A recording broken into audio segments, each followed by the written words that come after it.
Now, we are going to another result. A and m are chosen in such a way that a n has or a and m are relatively prime and f be the exponential a mod m. That means f be the least positive integer with a to the power f congruence to 1 mod m. Then a to the power k congruence to 1 mod m if and only if k congruence to 0 mod f. A to the power k congruence to 1 mod m if and only if k congruence to 0 mod f. How to this one? So by previous argument we know that a to the power a to the power k congruence to a to the power h mod m if and only if h congruence to or k congruence to h mod f or k congruence to h mod f or h congruence to k mod f. Okay, so this is our known result. Now a to the power k congruence to 1 mod f. A to the power k means a to the power k congruence to 1 means it is a to the power 0 mod f. Agreed. So with the light of this argument, we know that from here it is immediate k congruence to 0 mod f. Sorry, 0 mod f. According to this argument, because instead of h here it is 0. So when a to the power k congruence to 1 mod m, that implies k congruence to 0 mod f. So first part is finished. What about the reverse inclusion? If k congruence to 0 mod f, under these conditions, a and m are relatively prime and f be the exponential a mod m. K congruence to 0 mod f means what is k? K equals some lambda f. That's a multiple of f. So what is a to the power k? A to the power k equals a to the power lambda f. A to the power lambda f means a to the power f all to the power lambda. But what is a to the power f? We know that a to the power f congruence to 1 mod m. Why? Because f be the exponential a mod m. So this congruence to 1 mod m. So finally a to the power k congruence to 1 mod m. So this is the reverse inclusion. Agreed. So k congruence to 0 mod f. K congruence to 0 mod f means k equals some qf. That means f divides k. F divides k. But by Euler theorem, we know that a to the power phi of m also congruence to 1 mod m. We know that a to the power f congruence to 1 mod m and a to the power phi of m also congruence to 1 mod m. So from here this f divides phi of m. Okay, yes, that's immediate. So this is our second result regarding the exponential a mod m. Now we are going to another one. That is the numbers 1a square. Next theorem says that if under these conditions the numbers 1, a square, etc. a to the power f minus 1 are incongruent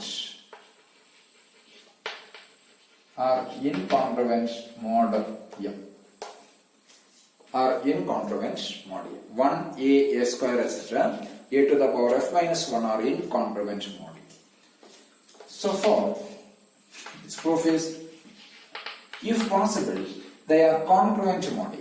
1 a square, etc. a to the power f minus 1 are congruent mod m. If possible, that is, then a to the power I congruence to a to the power j mod m, where I and j are ranges from where to where? 1 to f minus 1. That is, I and j are ranges from 1 to f minus 1. A to the power I congruence to a to the power j mod m. We know that if a, under these conditions, if a to the power k congruence to a to the power h mod m, this implies k congruence to h mod f. This is a proved result. So with the light of this argument, when a to the power I congruence to a to the power j mod m, this should implies I congruence to j mod f. I congruence to j mod f means I minus j is congruence to 0 mod f.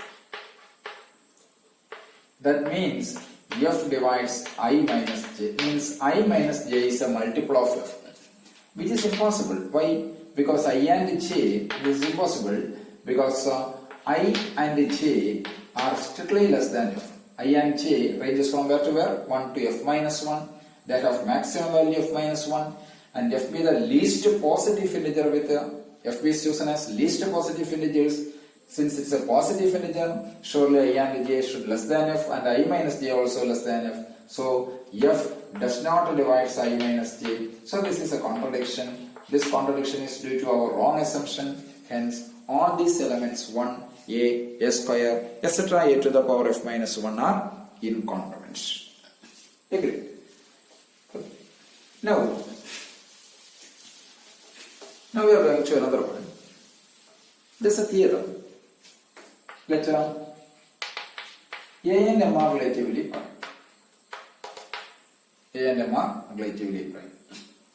Then A is a primitive root mod M if and only if this A square etc. a to the power phi of m, a square etc. a to the power phi of m, they forms a reduced residue system mod M. They forms a reduced residue system mod M. How to prove this one? So there is a necessary and sufficient argument. First, suppose that A and M are relatively prime. Given A and M are relatively prime, suppose that A is a primitive root mod M. A is a primitive root mod M means, what is A? A be the primitive root mod M when exponential of A mod M equals phi of M. That is, exponential of A mod M means f. That is, f is equals phi of m. Agree? So, when A is a primitive root mod M and when A is a primitive root mod M, then f is the least positive integer such that f a to the power f congruence to 1 mod m, that is f is exponential A mod m. Then by previous theorem, we know that 1 a square etc. a to the power f minus 1 a square a to the 1 a square etc. a to the power f minus 1 are incongruent mod m. Agreed? Here a is a primitive root mod m, then we know that this a square etc. a to the power phi of m, which forms a reduced residue system mod m. Okay, what is a reduced residue system? The set of all phi of m integers which are incongruent mod m and relatively prime to m. When A is relatively prime to m, all these powers are also relatively prime to m.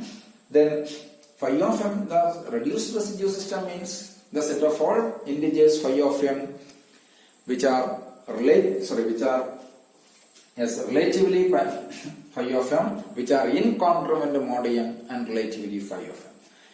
But we know that by the previous argument, by the previous theorem, a square etc. a to the power phi of m forms a reduced residue system mod m. Hence, these are phi of m. There are phi of m such integers, so they also forms a. They are incongruent. A square etc. a to the power phi of m are incongruent mod m.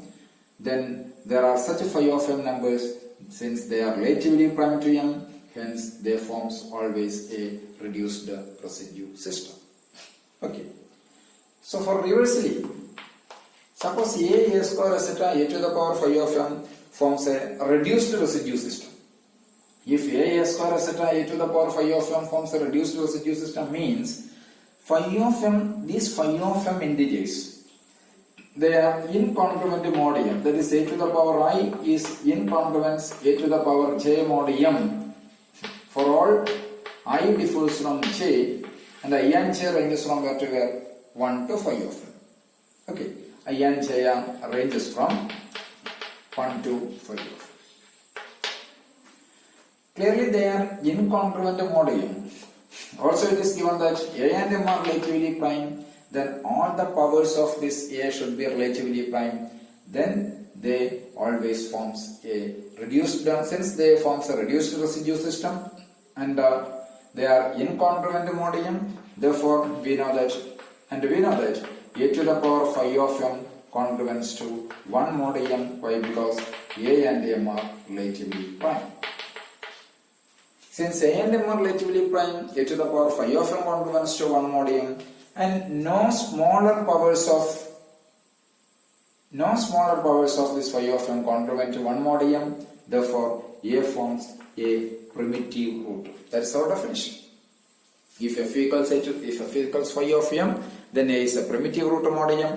Here A square etc. a to the power phi of m forms a reduced residue system, then all are incongruent mod m, and a to the power phi of m congruence to 1 mod m. So phi of m with the least number or no smallest powers of A which is congruent to 1, hence A forms a primitive root. Agreed. So these are some preliminary results regarding the primitive root. Agreed. So A is a primitive root mod m if exponential A mod m is phi of m. Exponential A mod m means f be the least positive integer with a to the power f congruence to 1 mod m, and the existing conditions are A and m are integers with A and m are relatively prime, moreover m greater than or equals 1. Okay, so these are the preliminary arguments regarding the primitive roots. Thank you.